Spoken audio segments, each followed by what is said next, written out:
Sebuah rekaman ramai beredar di media sosial Telegram pada Senin 3 April 2023. Dalam rekaman tersebut memperlihatkan kedua kelompok artileri Ukraina yang menyelesaikan pelatihan mereka pada senjata self-propelled AS-90.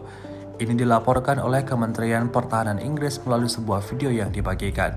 Sejumlah prajurit terlihat sangat serius melakukan pelatihan. Masing-masing dari mereka sibuk melaksanakan tugas mereka sendiri. Tampak ada banyak sekali amunisi yang dipersiapkan untuk mendukung jalannya proses latihan ini. Hingga video ini beredar, beragam komentar dituliskan warganet.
Terima kasih sudah nonton.